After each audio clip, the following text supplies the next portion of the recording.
7 de la mañana con 42 minutos, 7 con 42 minutos. Saludamos con nuestro primer invitado, el doctor Andrés Williams. Se encuentra ya conectado vía telemática. Él es investigador de la Universidad de Salamanca, especialista en seguridad. Doctor Williams, buenos días, bienvenido. Gracias por estar en Punto Noticias en su primera emisión. Le saludamos a Alexis Moncayo, quien le habla, Licenia Espinel. Ayer la ministra de Gobierno reiteró en el sentido de que no se puede evaluar los resultados del plan de seguridad, del estado armado interno, del estado de excepción, por un fin de semana más violento.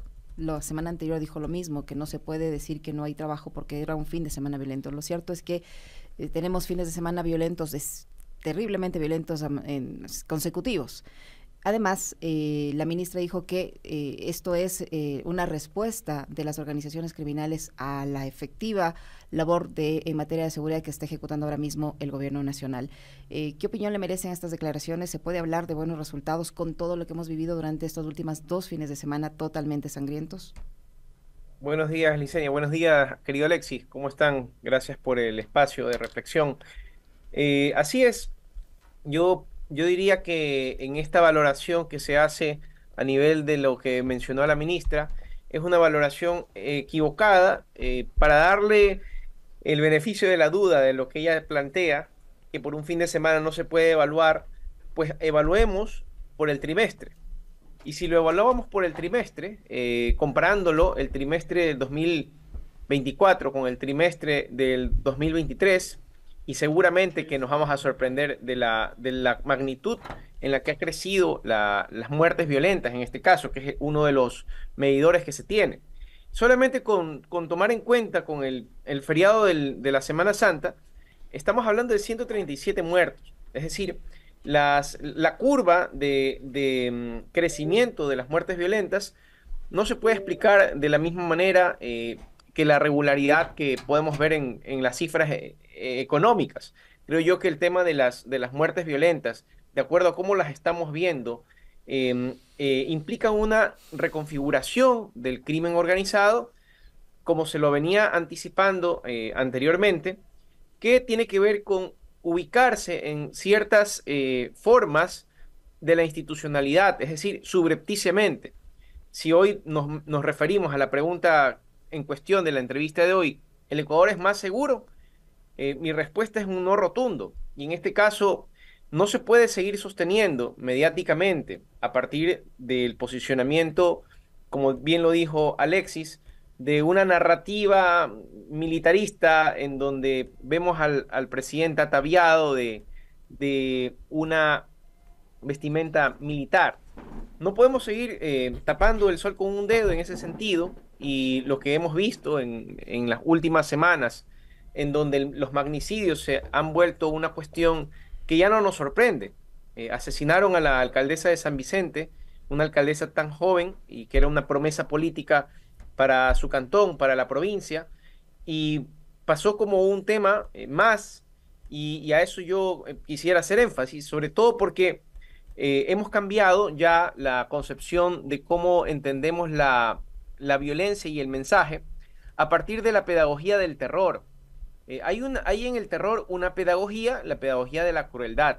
Y en ese sentido, podemos decir, así como vemos el rol protagónico de los medios de comunicación hegemónicos en todo este escenario de violencia, y del cual ellos no se libran de la responsabilidad, querida Licenia, sobre todo porque han hecho eco de una suerte de narrativa que permite que la asimilación en la sociedad de las masacres, de las muertes, de los magnicidios, terminen siendo una cuestión en la que la responsabilidad es eludida por el Estado y es desplazada hacia condiciones, circunstancias, contextos, sujetos, y no en el propio Estado, que es el que debe ser el garante de la seguridad. Ujú. Recuerden lo que se dijo alrededor de la muerte de la alcaldesa de San Vicente, Ujú. en relación a insinuar que se trataba de un crimen pasional, como lo hicieron ciertos medios Ujú.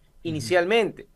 Y si hablamos de la narrativa desde los medios hacia la narrativa oficial del gobierno, las insinuaciones, aún más graves todavía, de poder señalar eh, que el crimen organizado o el narcotráfico pueden esconderse en las instituciones, eso es más grave todavía. Es decir, yo creo que hacia allá hay que orientar el análisis para Ujú, entender de qué manera las narrativas alrededor de la relación, ujú. esta relación de medios de comunicación y poder, terminan haciendo que el terror de lado y lado, tanto del crimen organizado como también del gobierno, me refiero al terror cuando hablo de levantar un discurso de terrorismo. A eso me refiero cuando nos referimos al terror de lado y lado, ¿no? Ujú. Andrés, como siempre, un gusto poder conversar contigo sobre estos temas. Un fuerte abrazo a la distancia. Una de las cosas que dijo ayer la ministra y que es, digamos, preocupante, en los próximos días se termina la vigencia del estado de excepción. ¿Qué medida van a tomar o puede tomar el gobierno considerando de que no hay posibilidad de prorrogar un nuevo o de elaborar un nuevo decreto de estado de excepción? Ahora, ojo, estamos también en estado de conflicto armado interno, ¿no? No sé si eso le faculta seguir sacando a los militares a la calle, pero, y tomando en cuenta lo que mencionaba yo hace un momento en el comentario, de que con la presencia de militares y policías en las calles, que siempre va a ser necesario que haya fuerza pública garantizando y brindando seguridad, pero han querido también hacernos creer que hay seguridad o que cierta garantía con la presencia de estas patrullas, ¿no es cierto?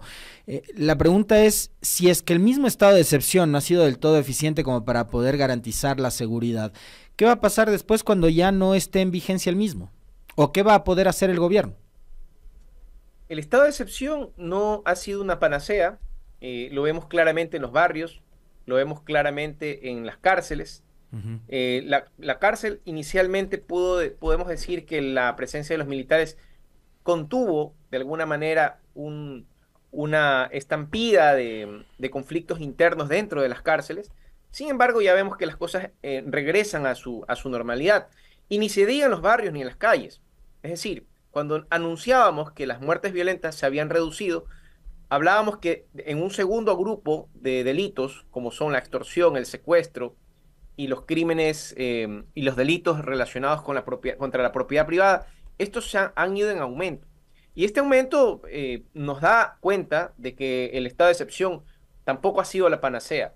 Peor ahora, no va a haber mayor diferencia entre estado de excepción y no estado de excepción, porque con estado de excepción inclusive se produjo la masacre de Puerto López. Con estado de excepción inclusive se han producido una suerte de profesionalización del crimen organizado, porque mientras el gobierno siga orientándose a la persecución, a declarar terroristas a jóvenes desnutridos y racializados en los barrios populares, donde la reacción va a ser menor, el crimen organizado, por otro lado, sigue profesionalizándose. ¿Y a qué me refiero con esto? Que el crimen organizado, dado la reconfiguración en la que estamos viviendo en esta época, Uh estamos -huh. hablando de un nivel de necropolítica mayor que al que hablábamos de la época de Lazo. Estamos diciendo que el crimen organizado se orienta hacia la especialización en las compras públicas, por ejemplo, hacia la Uh -huh. especialización en temas de seguridad. Es decir, el crimen organizado, como se trata de un actor competitivo en el mercado de la violencia, quiere decir que ese nivel de competitividad que tiene va a implicar también que incursione en aprendizajes institucionales que le van a permitir ser invisibles a la represión. A la represión me refiero Uh -huh. pura y dura, porque mientras se sigue reprimiendo a los jóvenes, a los muchachos desnutridos y racializados, por otro lado, el crimen organizado ya cobra otro giro. Por eso Eso es por que ejemplo, se ha puesto en evidencia, perdón ahí que le interrumpa Andrés, pero creo que me parece súper interesante esto que acaba de mencionar. Eso se ha puesto en evidencia con los casos de estos metástasis y purga, es decir, hemos visto cómo, por ejemplo, ciertas redes del crimen organizado penetró en una alcaldía de la provincia de Manabí para hacer negocios a través de la compra pública, cómo se han penetrado en estamentos como, por ejemplo, la justicia en el país. así es. Y no solo eso, Alexis, es grave en el sentido de que mientras los focos de atención, tanto mediáticos como también de la política pública, y hablo de la política criminal, estén orientados hacia un sector, que permite el discurso schmittiano para poder construir el enemigo a lo que la nación debe estar orientado. Es decir, si caracterizamos el enemigo que está levantando el gobierno, no estamos hablando ni estamos dirigiendo la mirada hacia el mafioso de cuello blanco, ¿no? Los casos que estamos viendo que se desnudan hoy en día con la mediatización de la justicia, que también tengo mis reparos alrededor de eso porque, bueno, eso será otro tema, pero en todo caso, aquí el enemigo se ha construido alrededor de jóvenes pobres y racializados, ¿no? Y yo insisto con esto porque yo hace algún tiempo ya vengo sosteniendo que en el Ecuador se ejerce el juvenicidio. Los jóvenes como cuerpos desechables, tanto del narcotráfico como también del desprecio que merecen por parte del Estado y la política pública de exclusión. En este caso no es menor, por eso que las antenas estén orientadas hacia allá, pero en cambio hacia los espacios institucionales en donde debe realmente el Estado, además del otro, no digo que no haya que reprimir a estos brotes de delincuencia donde se germina, sino también aquellos espacios institucionales. Cuando hablamos de la alcaldía, de ciertas alcaldías de Manabí, como el caso que ya se ha analizado de Agustín Intriago, ahora pues es más fácil hablar de los muertos, o de Norero también, el mafioso muerto, pero es más difícil para la inteligencia del Estado y para la inteligencia policial pensar que solamente ahí se daba este tema, ¿no? Para eso está la inteligencia y está la dirección de una política criminal que se oriente realmente a cerrar la llave, a cerrar el grifo del financiamiento del crimen organizado. Por eso yo digo, hoy en día, si nosotros vamos un poco más allá, hacia lo cualitativo, de cómo se ha reconfigurado el crimen organizado, estamos hablando de que si incursiona en la compra pública y el modelo es lo que vimos en Manta, quiere decir que de los 222 municipios hay que preguntarse cuántos no viven esa lógica. ¿Y por qué razón? Y esto va con otro aspecto también de lo que se refirió la ministra Palencia. Si en la compra pública estamos hablando de que los municipios están abandonados, y si pensamos en el modelo contractual de la compra pública hoy en día, en donde los municipios que no tienen cómo arrancar con los anticipos para las obras, para la infraestructura, para los trabajos, consultorías, etcétera, ¿quién más va a tener la liquidez en esta crisis?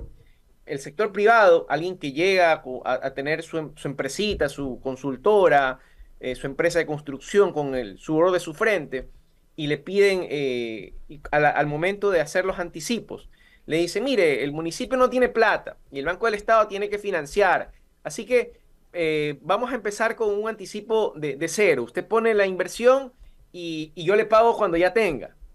Imagínense, ¿quién va a poder invertir en ese sentido en los municipios? Alguien que tiene liquidez. ¿Quién tiene liquidez? Esa es la pregunta. Para poder ejecutar las obras, las consultorías, las fiscalizaciones, etcétera. Todo lo que implica los planes de contratación de los municipios. Claro, entonces vuelve nuevamente el actor fundamental, que es el crimen organizado y el narcotráfico, a resolver.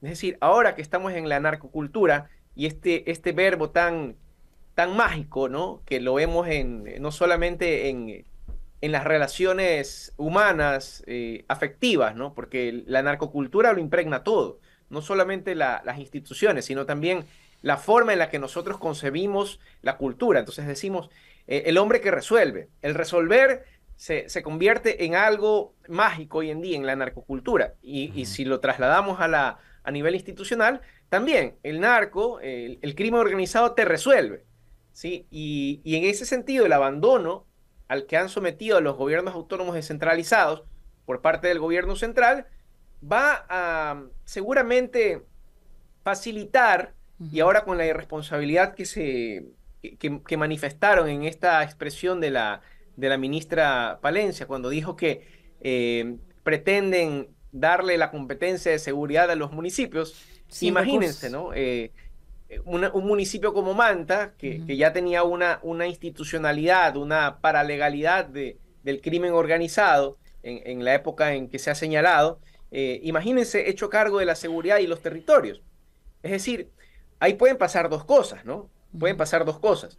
Lo primero, que exista un control tácito, una privatización de la seguridad en los municipios, y esa privatización va a significar que los grupos de crimen organizado, antes beligerantes, antes combatidos por el propio Estado, terminen enquistándose en la institución pública y asimilando el rol de la seguridad. Digamos, eso es lo que ha pasado en otras partes del hemisferio. Veamos lo que ha ocurrido en Brasil, veamos lo que ha ocurrido en México, y son lógicas de la necropolítica en donde prácticamente tenemos una privatización de la seguridad a cargo del crimen organizado. Es una forma en la que el crimen organizado pasa de ser ilegal a ser paralegal. Y eso es donde nosotros deberíamos tener mayor cuidado y mayor énfasis. Pero el gobierno no lo está tomando en cuenta. Eso podría estar ocurriendo, doctor Williams, en Manabí, tomando en cuenta que durante estas últimas semanas la violencia se ha incrementado terriblemente en la provincia de Manabí, en ciudades específicas de la provincia, pero en general en la provincia de Manabí. ¿Eso podría estar ocurriendo? Es un poco delicado hablar de ese tema. Sin embargo, las configuraciones, de acuerdo al estudio comparativo, que sí se puede hacer para el caso de Ecuador, podría estar pasando. No es una cuestión nueva, ¿eh? No es una cuestión nueva. Lo nuevo es que en el momento en que la política pública, la política criminal en el Ecuador se asimiló a partir de la autorregulación, ahí está el problema, creería yo. ¿Y por qué hago referencia al tema de la autorregulación? Porque en algún momento tengamos clarísimo que este gobierno lo que ha hecho es continuar un programa y una política pública que empezó con la autorregulación del crimen organizado. En entrevistas, el propio general Carrillo, exministro del Interior, lo había mencionado. Había dicho, bueno, la violencia va a parar cuando en algún momento encuentre un punto de equilibrio y el rol del Estado sea arbitrar esta disputa entre el crimen organizado y darle ciertas prebendas o privilegios a uno de los grupos del crimen organizado, ¿no? Esto es lo que en entrevistas en algún momento lo dijo el general Carrillo. Y esto fue lo que pasó en el tiempo en el que los choneros eran el grupo hegemónico, ¿no? En este caso. Ahora, esto ha cambiado porque en la autorregulación, como cualquier mercado de la violencia, siempre hay una disputa, y esa disputa, en el caso del Ecuador y de los municipios de Manabí, esa disputa termina siendo mortal, ¿no? Dijimos que la necropolítica encuentra, cuando ya fracasa la posibilidad de diálogo, cuando ya fracasa la posibilidad del consenso, entonces la violencia termina siendo ese mecanismo para llegar a los consensos. Entonces, lo que hemos visto en Manabí, y no quisiera adelantarme a hablar del caso del municipio de San Vicente, preferiría hablar de Manta como un modelo emblemático de lo que puede pasar. Quiere decir que no necesariamente, y esto es muy, muy delicado, porque a mí me molesta mucho cuando se plantea ciertas elucubraciones alrededor de las víctimas de la violencia criminal, y se dice, es que tuvo que haber estado metido en algo, ¿no? Es un prejuicio o es una muletilla que hoy en día, tanto los medios, yo lo puedo aceptar en el coloquio común, ¿no? de la gente, pero cuando los medios repiten esto, es más riesgoso, sobre todo, porque le quitan responsabilidad al Estado, que es el que debe garantizar la seguridad. Y en este caso yo también quisiera plantear un concepto fundamental. McLuhan, ¿no? A los que somos comunicadores, decíamos, el medio es el mensaje, ¿no? Esta idea de el medio es el mensaje. Ahora, en un discurso de terror, decimos, el cuerpo es el mensaje. ¿Por qué razón? Porque existen tanto el crimen organizado como los medios de comunicación, como el poder político, que le dan un significado a los cuerpos, a los cuerpos exterminados.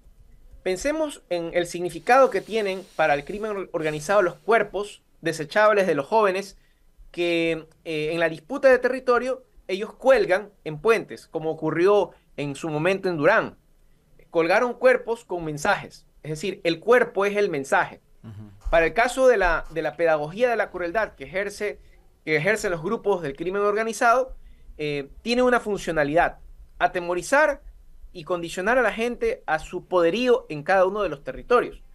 Pero también el cuerpo es el mensaje, o el cuerpo es el mensaje cuando, en el caso del asesinato de la alcaldesa de San Vicente, ¿quién pone el mensaje? ¿Quién pone el significado en ese cuerpo?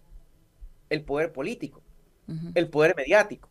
Y en ese significado que le agregamos a ese cuerpo exterminado, vamos poniendo otros significados que le convienen en el discurso oficial al poder hegemónico. Estamos diciendo que es una alcaldesa de la RC. Y entonces luego salen los discursos alrededor de las insinuaciones que se hicieron en el poder político de que la alcaldesa tenía que haber estado metida en algo. Entonces, miren la gravedad del asunto y miren hacia dónde se va construyendo el discurso, ¿no?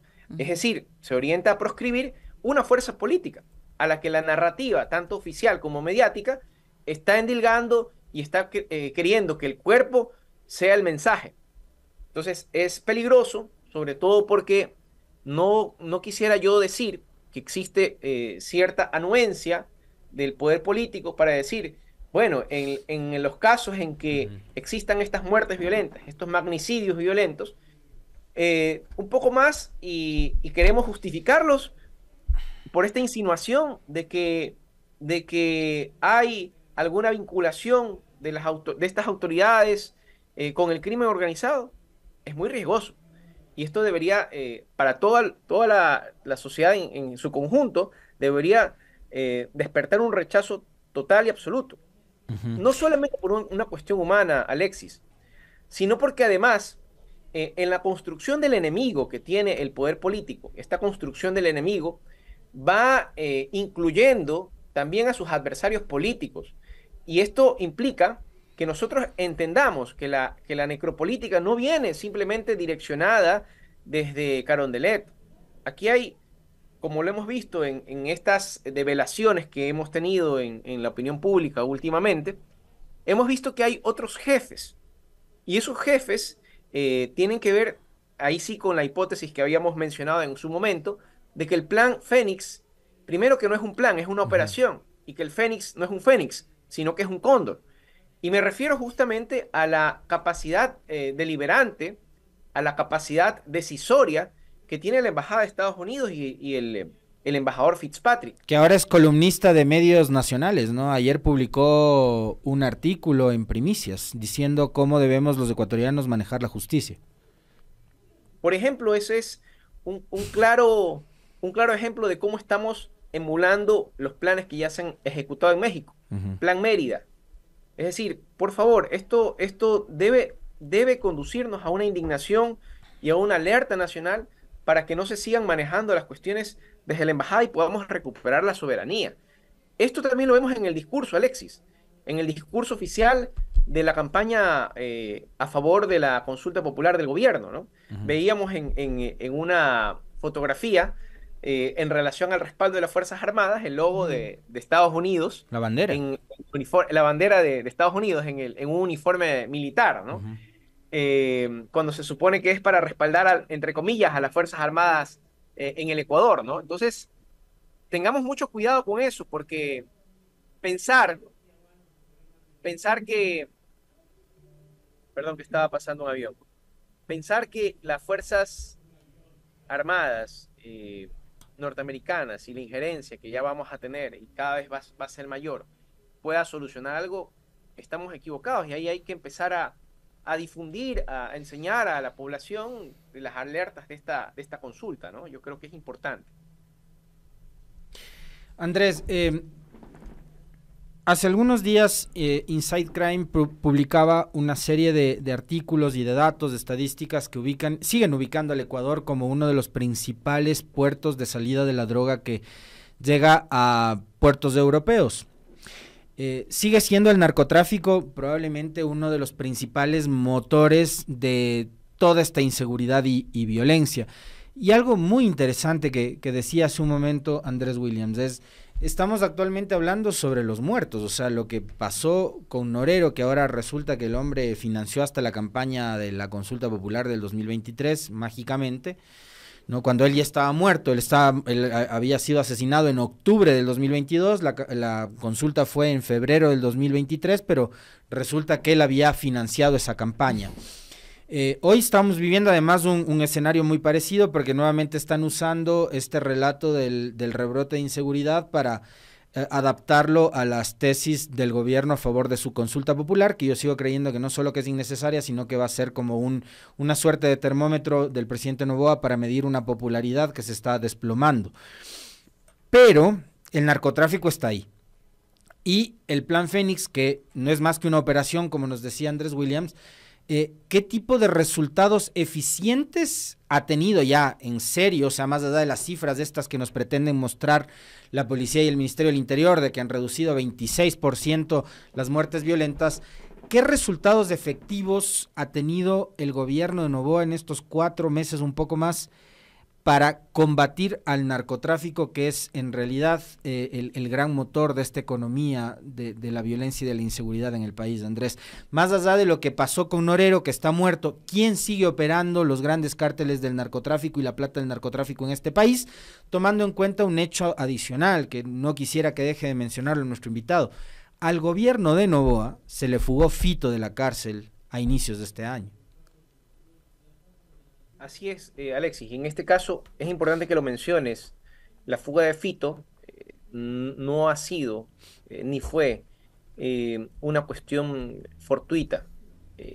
Entiendo yo que esto ha sido muy concertado. Cuando mencionaba yo hace un momento esta idea de la autorregulación del crimen organizado, implica que en los olvidos o en los despistes o en las ineficiencias del Estado alrededor de las fugas, no hay tal. Hay una clara visión alrededor de favorecer. No estoy hablando en este caso de las configuraciones gubernamentales, estoy hablando de las configuraciones estatales. Y óigase bien, el jefe de Estado tiene que hacerse responsable, al menos políticamente, por estos despistes o estas ineficiencias que se han dado en el sistema carcelario. Pero es que si nosotros no planteamos una política pública alrededor de reinstitucionalizar el sistema de justicia, lo que debe partir de volver a crear un Ministerio de Justicia que pueda ser el rector de la política de rehabilitación, vamos a seguir teniendo el control de las cárceles. Ahora, tal vez con menos sangre, pero es porque la sangre se expresa en el momento del conflicto para la autorregulación. Cuando no hay sangre, a lo mejor deberíamos preocuparnos mucho más. La beligerancia de los grupos que no han dejado de disputar la hegemonía va a significar que sigan planteando focos de violencia para poder condicionar al Estado y poder negociar. ¿Por qué? ¿Por qué razón? Porque las fuerzas del orden están tan infiltradas del crimen organizado que estas disputas van a significar poder reacomodar justamente las propias fuerzas del orden. Y en este caso, si tú me preguntas, ¿qué se ha hecho en contra de la mafia albanesa? Yo diría muy poco. Yo diría, más allá de los muertos que ya conocemos, muy poco. Es decir, esto va a seguir en una configuración de impunidad siempre y cuando Estados Unidos, que también es juega en el arbitraje de decir quiénes son sus aliados y quiénes son sus enemigos, porque nunca ha querido realmente Estados Unidos combatir el narcotráfico. Lo que ha hecho simplemente es arbitrar en la competitividad del mismo, ¿no? Porque al final de cuentas el capitalismo se sostiene de la economía del narco, se sostiene de la economía ilegal. Y ahora lo más penoso para nuestra sociedad es que hemos podido evidenciar de qué manera los delitos conexos con el narcotráfico pueden develarse. Me refiero, por ejemplo, a la trata de blancas, al tráfico de menores. Es una situación silenciosa que, en vista de que se han derrumbado algunos de los castillos del narcotráfico a partir de Norero, se han podido evidenciar. Pero el Estado no está haciendo absolutamente nada para contener esto, ¿ah? Y esto se mantiene. No quiere decir que porque se desbarate en un aspecto no vaya a brotar por otro lado. Si dejamos de formular política criminal adecuada, entonces no va a servir de nada ningún ejercicio de represión que exista.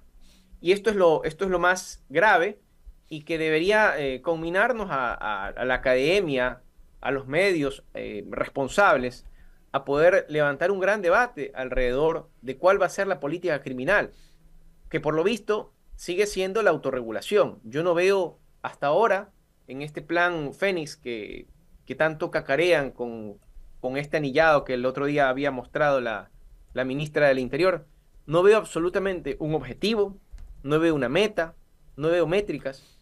Es verdad que hay aspectos que deben mantenerse en reserva, pero no la política pública, pues. La política pública tiene que dar a luz instituciones fortalecidas, procesos de depuración, que tampoco los veo en la policía, ni tampoco en las Fuerzas Armadas, ¿no?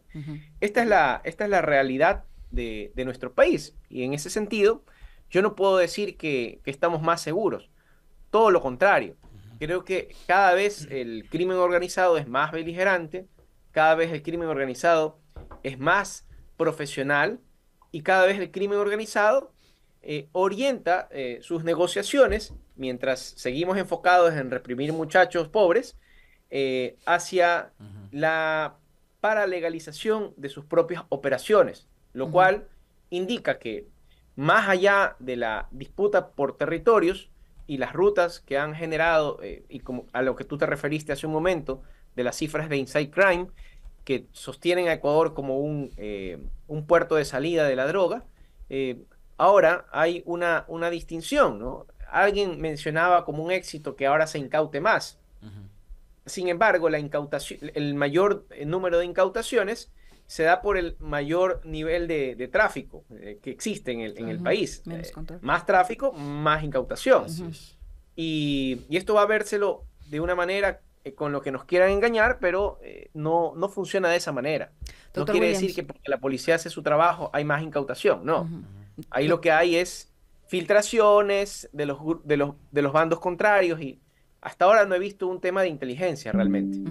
Doctor Williams, usted decía hace un instante que habían alertas en la consulta popular a la que estamos convocados ya el 21 de este mes, y ayer el presidente de la República, durante esta visita a la cárcel de Turi para ver cómo tapan este orificio que habían tratado de hacer los reclusos supuestamente para construir un túnel, él decía que los narcoterroristas son quienes se oponen a la consulta popular porque están en contra de la extradición, porque están en contra de la seguridad del país, y que con la consulta popular vamos a tener un país más seguro, vamos a garantizar la paz que poco a poco se está logrando.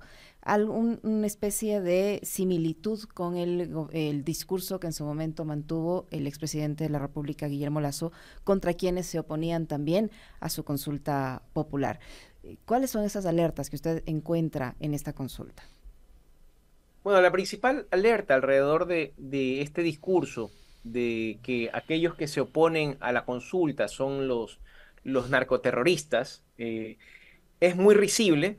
Sin embargo, hay gente que podría caer en este engaño. Es risible, digo yo, porque el narcotráfico prosperó en este país, el crimen organizado prosperó en este país con el neoliberalismo. Y esta consulta no es más que la aplicación de medidas neoliberales camufladas en los temas de seguridad. Veamos claramente que el crimen organizado y la evolución que ha tenido en los últimos años, en los últimos 6, 7 años, ha sido producto de la aplicación del neoliberalismo. El neoliberalismo extremo crea los hijos más predilectos, que son el narcotráfico transnacional. Si no, veamos claramente lo que ocurrió en México cuando firmaron el TLC con Canadá y Estados Unidos. El Señor de los Cielos. Recuerden muy bien aquellos que han visto esta serie, la serie Narcos México, ¿no? Aquí hay un antes y un después en relación al narcotráfico y al crimen organizado. Los códigos del crimen organizado tradicional por los códigos del crimen organizado competitivo y mercantil. Son códigos que claramente los vemos en las series, pero que a lo mejor deberíamos ver un poco más con lupa. En este caso, el Ecuador se avecina a un escenario parecido. Voy a citar, en este caso, de manera anecdótica, ¿no? El Señor de los Cielos, este personaje del narcotráfico mexicano, muy conocido, llegó el gobierno de aquel entonces que estaba impulsando el TLC, y él entendió que si se basaban en los códigos del territorio y no evolucionaban hacia la exportación, hacia otro momento del narcotráfico, se iban a quedar y no iban a ganar. En ese momento el Señor de los Cielos mató a su socio, ¿no? Lo que vemos en el Ecuador es muy similar. Simbólicamente lo que ha habido es la muerte de los socios del crimen organizado que se negaba a evolucionar. Lo que vamos a tener ahora, pensemos solamente en una pregunta que se les quedó y que no lograron incluir, la pregunta de los casinos. La pregunta de los casinos que no la incluyeron, digamos, se orientaba justamente hacia esa configuración de la desregulación. Donde no hay regulación estatal, es el mejor campo para que el narcotráfico crezca. Todo el tema de la explotación laboral, donde se oculta la pregunta por el contrato laboral por horas, va a permitir que haya más gente desempleada y que por lo tanto sea más seductor la salida fácil del crimen organizado y de la violencia como una forma para solucionar los problemas económicos. Es decir, debemos dejar de entender que la asociación del neoliberalismo con el narcotráfico es una simbiosis que le permite prosperar al crimen organizado. Por lo tanto, es todo lo contrario. Si queremos que el crimen organizado se instaure, si queremos que el crimen organizado trascienda hacia niveles máximos de la transnacionalización, donde el Ecuador no sea solamente un lugar de tránsito, sino de operaciones, donde la mafia albanesa ya ha visto que es un lugar prometedor, entonces apoyen el sí. Si queremos que el Estado recupere sus capacidades, que los trabajadores vuelvan a tener sus condiciones dignas para pensar que si hay futuro haciendo bien las cosas, trabajándose, esforzándose, entonces hay que votar no. Yo diría que esa es la verdadera lógica que debemos aplicar en la consulta popular. Hay que parar, hay que frenar el avance neoliberal. Y la mejor forma para frenar el avance neoliberal es decirle no en la consulta al gobierno. Así de claro. Muy bien. Muchísimas gracias, doctor Williams. Siempre un gusto conversar con usted, muy gentil. Gracias, Andrés. Gracias, Licenia. Un abrazo, Alexis. Cuídense, pasen bien.